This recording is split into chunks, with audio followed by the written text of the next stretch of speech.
to welcome the school's administrators headed by Madam Maria Lisa Pio Peña, our school head, Mrs. Maria Teresa Omoratillo, and Mr.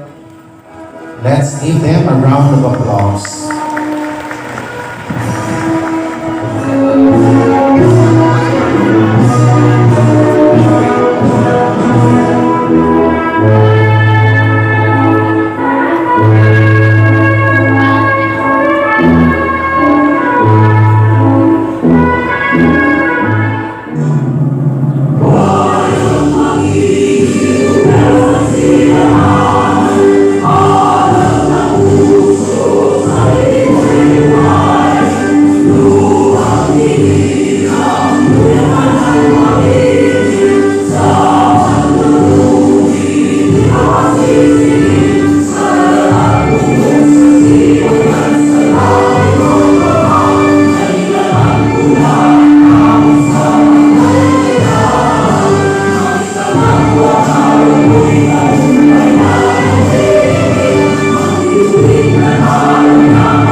But has inspired countless individuals through his unwavering dedication and passion.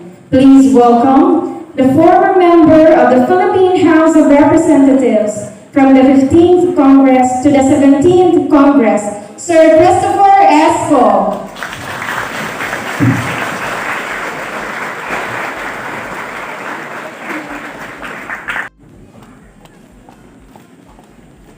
Please sit down po.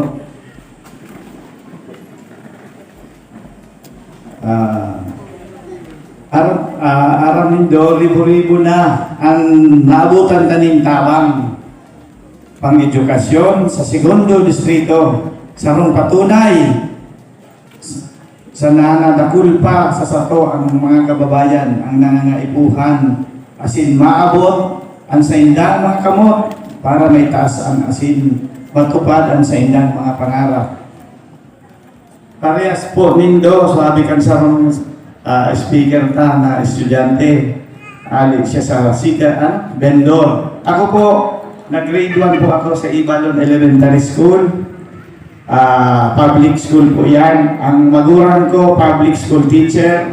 Kasi pati po so ama ako, public school teacher dating Albay High School. Kaya kung ma-realize ko kung ano yung ang pasakit sa kuya, kung nalagyan po sa kuya yung magulang, pigahas na pala niya ako, na kaya nalagyan po siya, hindi man po kami nabalik. Kung baga pindog man po kilala, palago sa buhay.